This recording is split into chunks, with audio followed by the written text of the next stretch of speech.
Hello my dear students, today I am going to teach chapter 5. Name of the chapter is A Legend to the Northland. So, it is written by whom? Phoebe Cary. It is a ballad. What is ballad? A ballad is a poem narrating a story in a short stanzas. Ballad is such kind of poem which tells a story in short stanzas, and in the poem all the stanzas comprise 4 lines.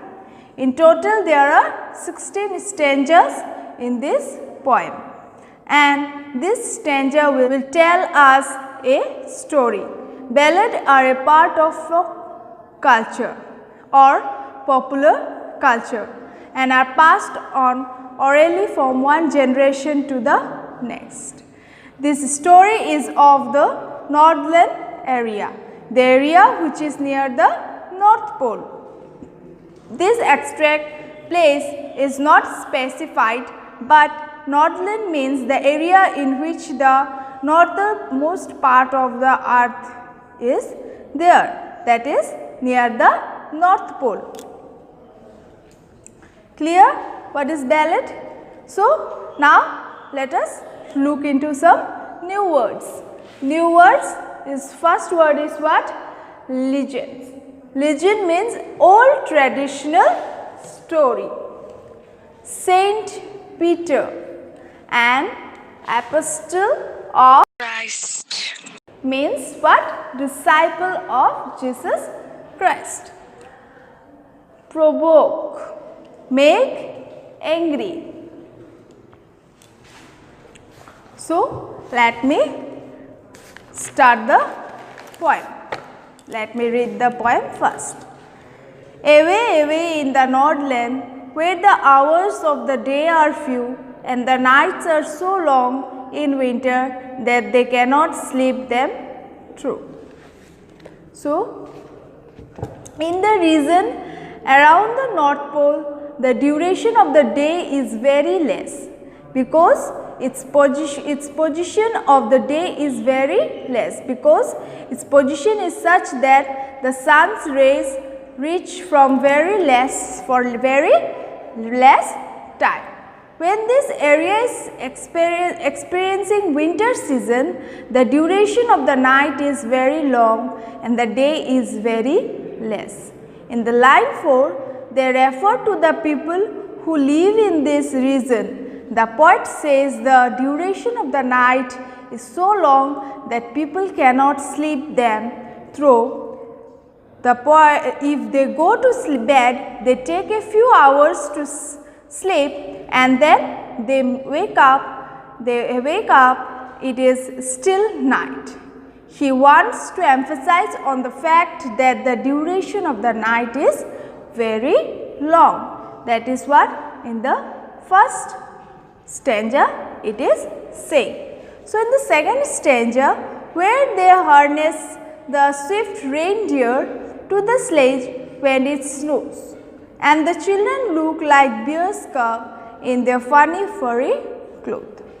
The Northland region experiences severe cold condition. Okay? It is a snowy area. The reindeer is an animal which is found in this polar region. People tie the reindeer to the sledge and then the reindeer pull the sledges. He added that the children look like young one of a bear because they wear funny furry looking clothes made of fur, which is like the furry skin of a bear.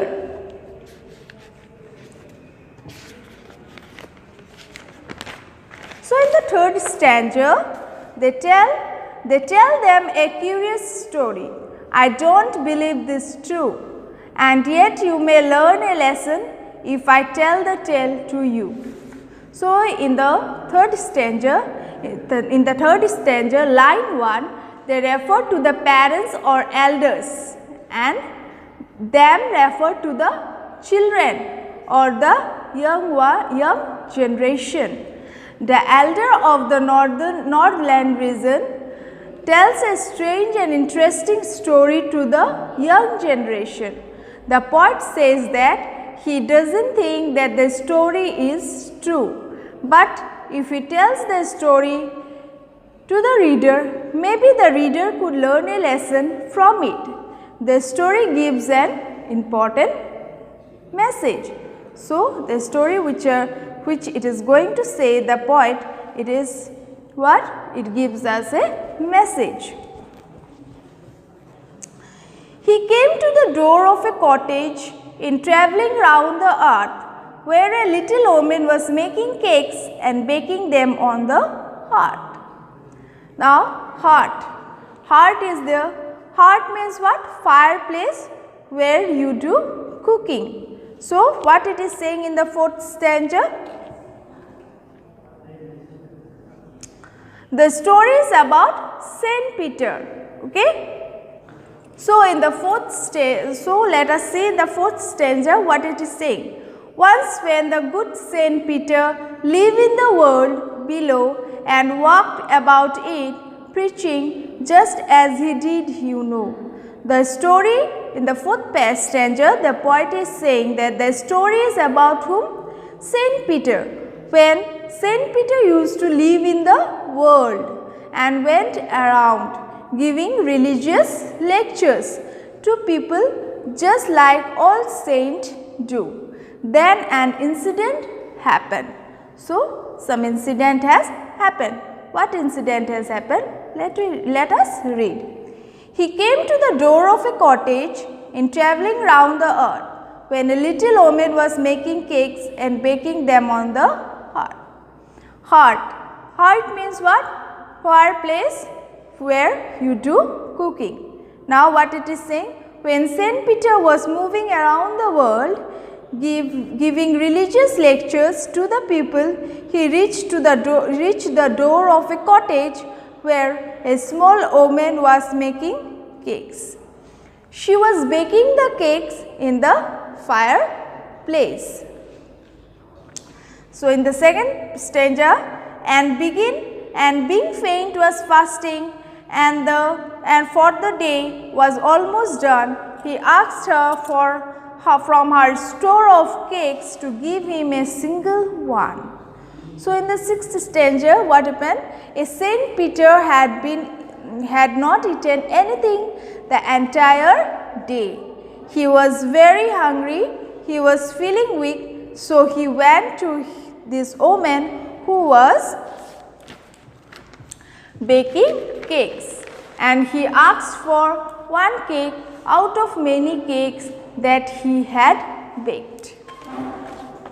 In the 7th stanza, so she made a very little cake, but as it baking lay, she looked at it and thought it seemed too large to give away.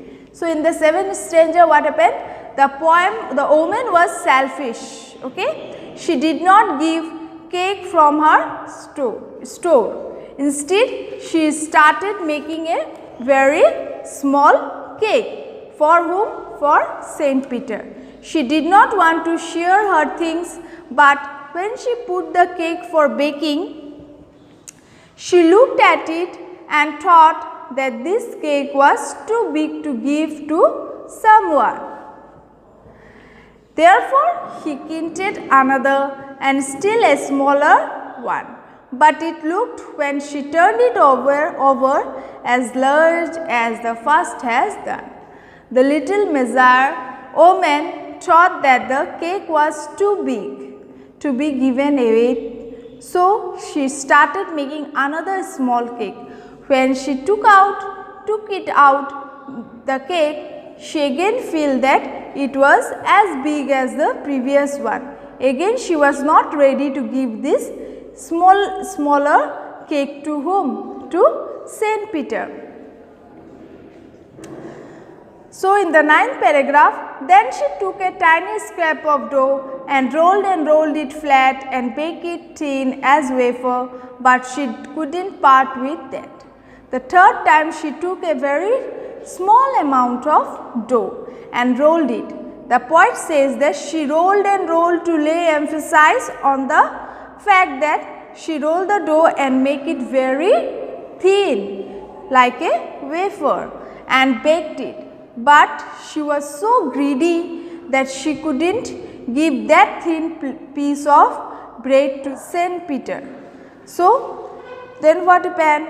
For she said, my cake that seems too small when I eat of myself are yet too large to give away. So she put them on the shelf. So what happened? The woman reasoned that when she ate the cakes, she felt that they were very small.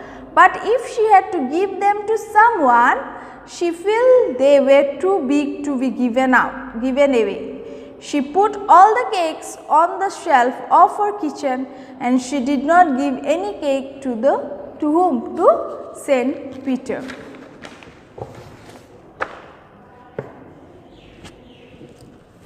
Then good Saint Peter grew angry from where he was hungry and faint, and surely such a woman was enough to provoke a saint. Saint Peter became angry. She was very hungry, she was feeling very weak, and the selfish woman was not ready to give him even a small cake. This behavior of the greedy woman angered whom? Angered Saint Peter. Who got angry? The Saint Peter. And he said, you are far too selfish to dwell in a human form, to have both food and shelter, and fire to keep you warm. So Saint Peter cursed the woman and said that she was very selfish. She did not deserve to live like a human being. He said that God has given her food, shelter, fire to keep warm, but she had become selfish for all the resources she had. She did not want to share with anybody. Okay. So now what he said? Now you shall build as the birds do, and shall get your scanty food by boring and boring and boring all day in the hard dry wood. Saint Peter cursed the woman that hence she would become a bird because she did not deserve human form. She shall become a bird, and just like birds build their houses by boring into the wood and collect very little food by working hard the entire day, similarly she would also work hard in the dry wood all day and get little food and make a small place for herself to live in. Then in the 14th stanza, what it is saying?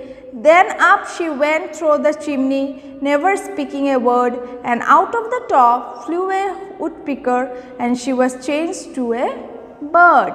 As soon as Saint Peter cursed the woman, she did not get a chance to speak for herself, because that very moment she flew up to the roof through the chimney and flew out in the form of a bird. Saint Peter's curse had converted the woman into a bird. So in the 15th stanza, what it is saying? She had a scarlet cap on her head, and that was left the same, but all the rest of her clothes were burned black as coal in the flame. When the woman turned into a bird, at that time she was wearing a red colored cap on her head. This cap was there on bird's head also, but the woman's remaining cloth has burned and turned black in color, just like a coal. Last stanza, and even every country schoolboy has seen her in the wood where she lives in the trees till this very day, boring and boring for food. People who live in the countryside, even the small children, when they go to school, see this kind of bird in the wood. They see that she stays there all day and keeps on digging the wood with her beak. To collect what? To collect food. Whenever any child see these kinds of birds, then this elder tell him this story. They say that the bird used to be a woman earlier. She was very greedy, and so she was cursed by Saint Peter and turned into a bird. So lastly, this is what this chapter, this poem is about. So lastly, what we have learned from this chapter is that we must not be greedy. Yes, we must not be greedy, we must not be selfish. So that's what this poem is about. Hope you all have understood in this chapter. Okay, thank you. Meet you in the next class.